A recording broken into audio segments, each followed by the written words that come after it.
Welcome back to the course titled Strategic Communication for Sustainable Development. My name is Aradhana Malik. I teach at IIT Kharagpur and I am helping you with this course. In the past lectures, we have talked about what sustainability is, what communication is, what sustainable communication is. We also discussed the methods of sustainable communication. Today, we will talk about approaches to sustainability communication. So, this is what we will do. One thing that I would really like to draw your attention to is the concept of innovations driving development. We talked about development, and this is so relevant to this approach of sustainability communication in the sense that new ideas form the basis for any kind of sustainable development. New ideas, how we approach new ideas, forms the basis of any kind of change from point A to point B, any kind of development, any kind of growth in the field of sustainable development. So, innovations drive development. We will work on this a little bit more when we talk about strategic communication for sustainable development, but I just wanted you to start thinking about this as we moved along. But the first approach that we will discuss here is the concept of strong sustainability. And you will say, what if there is a strong sustainability, then what is weak sustainability? So, we will talk about that also.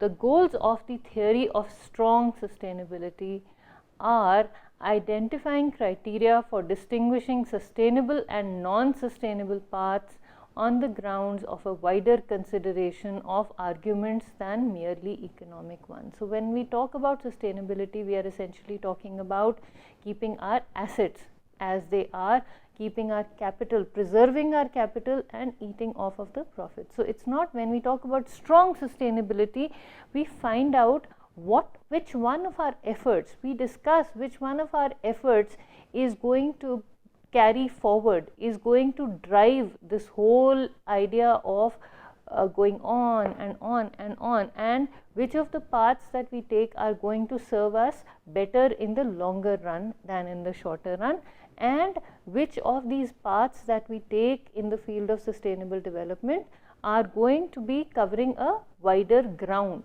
which of these paths are more overarching. The second goal of strong sustainability is specifying the proper scope of the discourse by setting up a framework of fields of action and application. So, when we talk about discourse, we are essentially talking about the framework, the fields of action that we have this discourse in. What do we draw from? Which fields are we talking about? Are we talking about fisheries? Are we talking about agriculture? Are we talking about forestry? Are we talking about education or health? What? So, in which field are we actually going to do the sustainability or sustainable development? How are we going to apply the ideas that we have framed about sustainable or with regard to sustainable development? The third goal here is delivering a basis for operationalization in policy and politics. How do we convey this whole idea of sustainable development to the masses? What do we do? How do we frame our policies around this idea? How do we internalize this idea as a nation, as a state, as a community, and how do we ensure that this idea is accepted by the masses, by the people who actually need these efforts, and by people who are willing to put in these efforts, and by people who have the resources that people who can put in the efforts use in order to help the people who need these efforts. So, that is another goal.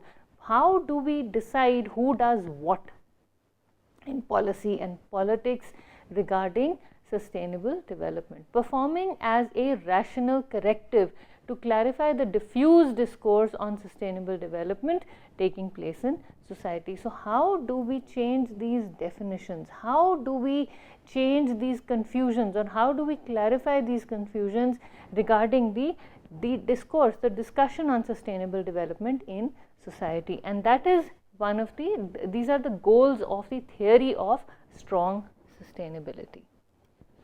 the levels of strong sustainability are, this whole theory functions on 3 levels. The first broad level, or this is the core of the theory, that consists of 2 levels. The first one is the ideation or idea, the theory of intra and intergenerational justice. Within the generation, what do we do in order to preserve our resources, in order to conserve our resources till the time we die? I need so many trees, I need so much water, I need so much of energy during my lifetime. I don't care what happens to the next generations. So that is one way of looking at it. So we say that as long as I live, I have this much. I will do something about it only if it affects me during my lifetime. That is intragenerational justice. So I want to make sure that all the people I know are benefiting from it. Now, what happens to the next generation is not really my problem. That is the idea. So short-term goals, we are focusing on short-term goals. And the other is the intergenerational justice. We will discuss this a little bit more in a few minutes. So intergenerational justice is, how do I conserve resources so that the same resources are available to the next generations also, and to the generations coming after those, so they last as long as possible. Even if I don't live that long, the resources are there for use by next generations. Even if they are not my children, they are the children of somebody else in society. So they are there. I have received something from earth, from Mother Earth, and I will give something to Mother Earth. So that kind of thing. Or I'm just passing through this whole quantum of resources, and it's my responsibility to keep these resources the way they are. So that is intergenerational justice. My ancestors ensured that I had a certain quantum of resources, so it is my responsibility to ensure that the next generation has a similar, if not the same, quantum of resources. So that is the idea level. The second level here is the concept. Once we have an idea of where we want to progress, the idea of strong sustainability primarily refers to, or primarily includes, the idea of intergenerational justice. It's not only limited to one generation, it propagates across generations.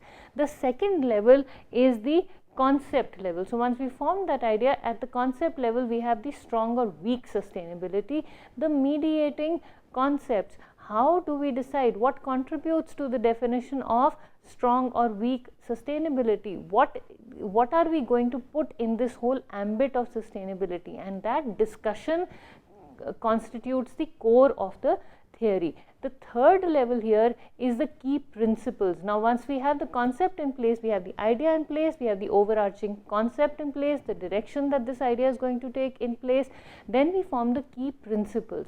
What are we going to do to ensure the resilience of resources? So if a resource is depleted, how can we regenerate it so that the quantum is preserved? The sufficiency, how do I ensure that everybody has enough to eat? How do I ensure that everybody has enough shade, enough water to use? And efficiency, am I making full use of the resources I have, or am I wasting something? Fresh water, for example, we consume some water, we let our taps run dry. So there is one of the resources that we have that is depleting very, very fast, is the groundwater. The whole concept of digging bore wells came, or tube wells as they are more commonly known. That concept, initially people thought that there's enough water in the water table below the earth's surface to last a lifetime. So people started, it was an expensive concept, but people started digging wells into the earth's crust in order to access the water table, and in order to draw fresh water from the depths of the earth. And there was so much indiscriminate digging or boring of wells that this resource has started getting depleted. So how do I ensure that this is regenerated? By conserving water, or it is not depleted. Resilience means regeneration. So, or maybe the trees, if I am using a certain number of trees, yes, I need to use trees, I need wood for to build my house, I need wood for matches, I need wood for my tables and chairs, I need to use wood in so many ways. But if I cut down a certain number of trees, do I end up planting the same number of trees in some other location or not. So that is resilience. So the ability of a resource to regenerate itself, or to for us to facilitate this regeneration. The second principle here would be sufficiency. Do I have enough? Do I have enough water to last me and my future generations? Now, in recognition of this sufficiency principle, the government of India has imposed a ban on or a limit on the number of bore wells that can be dug in several regions. I mean, they've started limiting the number of bore wells that can be dug in a particular geographical region. So again, you know, that is only to ensure the sufficiency, the intergenerational justice regarding the usage of groundwater across generations, or you know, in the framework of strong sustainability, this is to ensure that the groundwater is available even to the next generation. So I was reading somewhere, and again I don't remember the reference, I was reading somewhere that the groundwater levels are going to be 20% of what they are today by the year 2025, which is 9 years from now. We will not have enough water to drink. Bore wells constitute or give us a supply of fresh water, fresh drinking water in so many homes in so many parts of the country, and if that is not going to be there, that those levels are going down so fast because of the indiscriminate drilling of bore wells. So sufficiency. Efficiency, am I using the resource properly? I cut down a big tree, the wood rots, I use maybe 1/3 of a tree or maybe 1/4 of a tree or 10%, I just use the branches, let the tree rot. Now it takes, you know, several decades or sometimes hundreds of years for a tree to grow, but am I using it efficiently? So that is the, am I using the whole tree, or am I just using some parts of it and just throwing the rest away? Is there any way that I can take the rest of the tree, the parts that I don't need, to somebody who needs them, so they don't end up cutting more trees? Am I making efficient use of the resources that I am using or not? So these are the key principles, and they become the bridging principles between the theory, between the idea that is conceived, between the overarching principles, the conceptualization of that idea, and the practical application of that idea. So how do I come upon this idea of implementing these policies? What do? I need to save water. That is the idea. Overarching principle here is I need to make sure that there is enough water for the incoming generation. So that is the idea. Concept is, concept here is that when I talk about water, when I am discussing the conservation of water, the concept here becomes strong sustainability. Okay, so idea is to preserve water for the next generations. Concept is strong sustainability. Key principles here would be sufficiency and efficient use of water. We can't really regenerate water, but efficient use of the available water. And then fields of action, nature conservation, agriculture and forestry, fisheries, climate change, etc. Water conservation would be a field of action here. And then the target systems. So where am I applying these principles? The target systems would be where, in which pockets. So when I, how do I operationalize it? So if it's water conservation, the target system here would be the surface, the groundwater. So you're digging a bore well. So any place where this kind of digging is possible or going on, that would become the target system. Specific concepts, indicators, how do I know what is where and how much and how I can do it, and then comes the implementation, institutionalization and instrumentation. I form policies to ensure that there is no indiscriminate drilling into the earth's crust in order to draw, or into the earth's surface to draw this water from the water table. So that is how these levels of strong sustainability are practiced or are operationalized. Okay. Intergenerational ethics regarding the discourse and practice of sustainability efforts. So how do I ensure intergenerational ethics? Are there, and I ask myself a question, are there any obligations to future generations at all? Should I worry about what happens to the next generation? If I don't have children, all the more reason for me not to worry. If I have children, I looked after myself, my children will look after themselves. It's not my problem to worry about what they will get and how they will deal with it. Or should I really worry about it? Should the responsibility for the future be based on an egalitarian comparative standard or on an absolute standard? Egalitarian standard is the basic needs approach. Are all human beings entitled to have merely, egalitarian standard is the concept of fairness, contextual fairness. Absolute standard is giving everybody the same thing. Now within this there are two approaches. One is the basic needs approach. So how do I ensure intergenerational justice? So we say we just need to have enough to survive. Basic needs approach is everybody should have enough to survive, and capability approaches should all human beings strive to have a good life, which means a good quality of life. I don't only need food, I need well cooked food, I need good quality food, I need water to drink, I need water to take a bath, I need water to feel fresh, I need water to wash my clothes. So it's not only to survive, I need to have a comfortable life.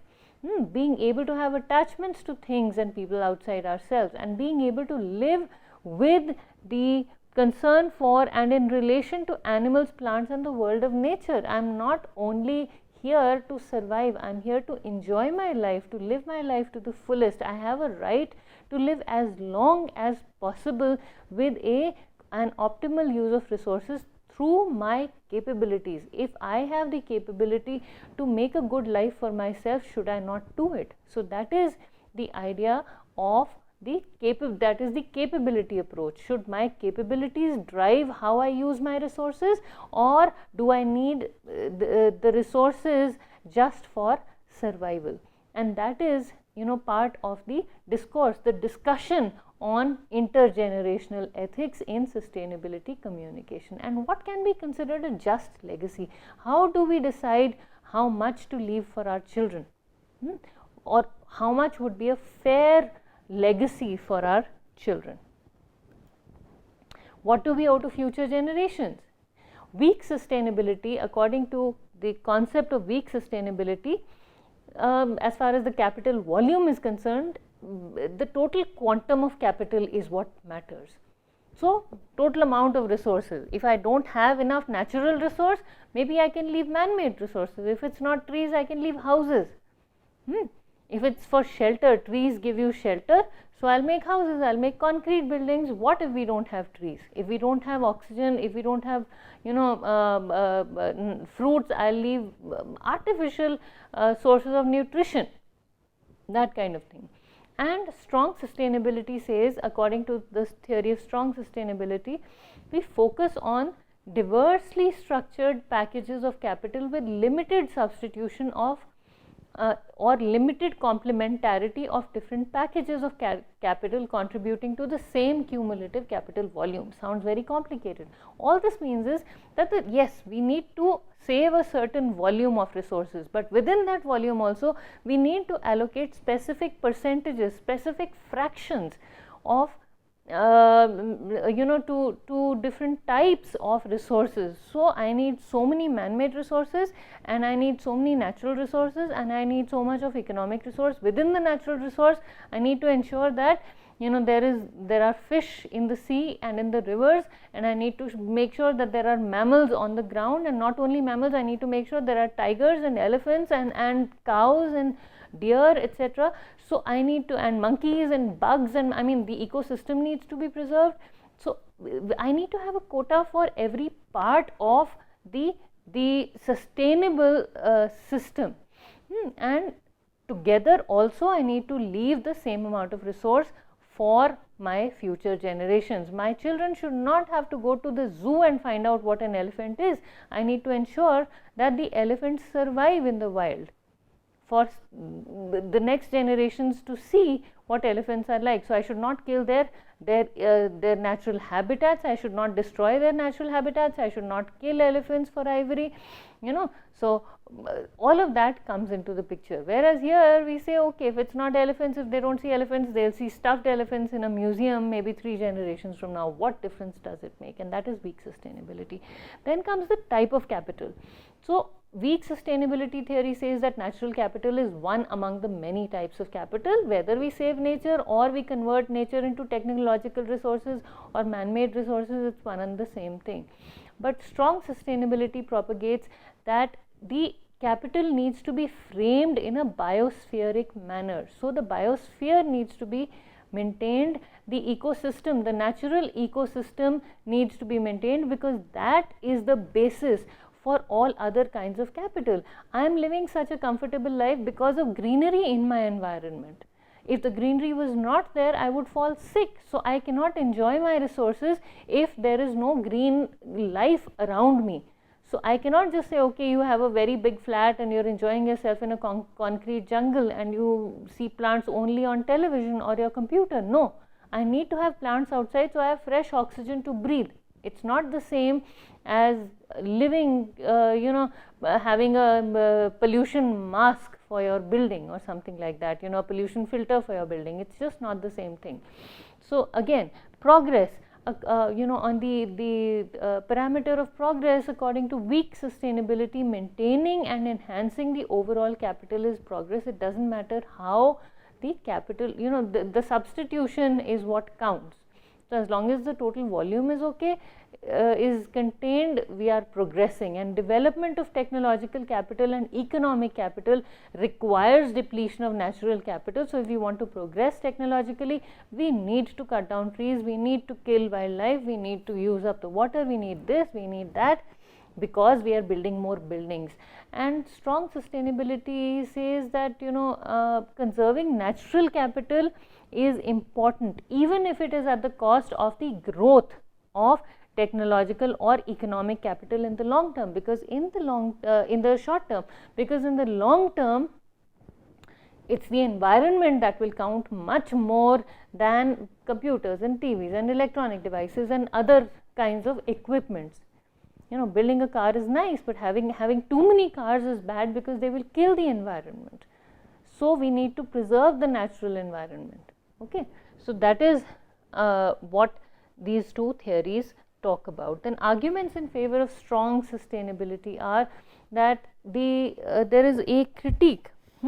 There is a critique of it's the critique of general economic framework on which the concept of weak sustainability relies, which is substitution of one resource for another. One resource can be substituted for another. Some resources are not as important as others, and that is what this discounting of the importance of a type of resource is, or compensation for the depletion of a resource. So according the theory of strong sustainability says that it doesn't matter what you do in exchange for depleting a natural resource. It's just not the same thing. You cut trees in my backyard, it is not the same thing. I will lose out on shade. You'll say, I'll cut a tree, but I'll build you a shed. No, I don't agree with you, because if you cut down a tree, you also loosen the soil that is there in the ground. You also cut down a place where I can, a place that gives me shade. You cut down on my source of fruit and you say, I'll provide all this to you artificially, and I say nothing doing. It's just not the same thing. That is compensation. Discounting the importance of a resource. I'll cut down a tree because a road has to pass by, and we say nothing doing. Even on our IIT campus, there are several places where roads have been built around trees. That is the importance our campus, IIT Kharagpur campus, gives to the biodiversity, to the ecosphere on campus. Even in this day and age of technological development, we are so concerned about preserving what we can in nature. So if a road can go around a tree, that is what we'll do. We will not cut the tree to build a road. Okay, so so that is, we consider every resource to be important. Then substitution, one resource cannot substitute another. Okay, then the other argument here is multifunctionality of ecological systems. No amount of artificial substitution can do what a single ecological resource can do. And I'm going to give you the example of a tree again. A tree serves so many functions. The roots of the tree hold on to the soil that they grow in. They form a home for the subsoil life that is there. Then the trunk of the tree serves as a home for several varieties of birds. The tree leaves give you shade, the branches give you shade, the tree bears fruit. So, so I mean, there are so many advantages to having just this one tree. And the leaves, of course, they release oxygen into the atmosphere, so that's another benefit. So I mean, all things considered, there are so many benefits of a single tree. No amount of substitution can give us all of these benefits in one shot. That is multifunctionality. Risk assessments and the precautionary principle. What if the weak sustainability principle is wrong? We have come up with all these ideas, but what if the short term things that we are trying to preserve, or the short term goals that we are trying to achieve, are going to, or what if these goals end up harming our lives in future? We will not know, because these concepts are fairly new and we just suddenly started realizing the hit that our lives have taken because of this indiscriminate technological development at the cost of harming our natural resources. What if we realize that after we have consumed what we have, we will never be able to regenerate it? And an example of this is the cutting down of trees, 500-year-old trees in Korea for the Winter Olympics. There's a big hue and cry, and I'll give you a link to it in one of the next lectures. So, I mean, how are we going to regenerate all these trees? It'll take 500 years more, and who knows what will happen then? Why should we cut down so many trees for a 3-day event? Is there any way around it? So that is one big argument. The other argument here is the greater freedom of choice for future generations. We want to leave a larger number of options for our future generations. Conservation of natural capital leaves more options for people to use in the future. There's better compatibility with the argumentative framework of environmental ethics. Strong sustainability pays greater respect to the diverse cultural biophilic. Biophilic means something that loves the life and spiritual values that people, biophilic values, so values that embrace life, that focus on the preservation of life, that people associate with the experience of nature and landscape. So these are some of the arguments in favor of strong sustainability over weak sustainability. And the last topic that we will talk about today is natural capital. Natural capital consists of all the components of animate and non-animate nature, especially living and non-living funds that can benefit human beings and other highly developed animals in the exercise of their capabilities, or that can constitute indirect functional or structural conditions for such beneficence in the broader sense. The capital that the nature gives us, the resources that nature gives us, what nature has that we can use is natural capital. Some management rules for the preservation of natural capital proposed by the German Advisory Council for the Environment are: renewable resources may only be used at the rate at which they normally regenerate. We should not use resources indiscriminately. We should only use them at the rate at which they can be regenerated. Exhaustible raw materials and energy sources may only be consumed at the rate at which physically and functionally equivalent renewable substitutes are created. So when we talk about raw materials that are being consumed, we say they should be used only at the rate at which the substitutes are created. Otherwise, we should not use them indiscriminately.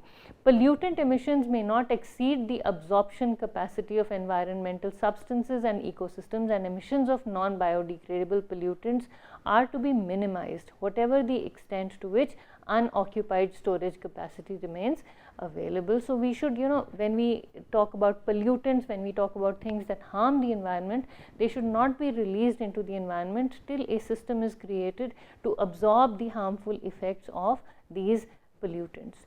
And here the two concepts that are focused on are preservation. Preservation refers to prohibition of degradation, and investment refers to improvement and creative planning of the use of our resources. So just think about all of these concepts in the context of how sustainability is discussed and talked about and propagated. And these are a lot of new ideas, and this is one of the approaches to sustainability. We will discuss another approach to sustainability communication in the next class. Thank you very much for listening.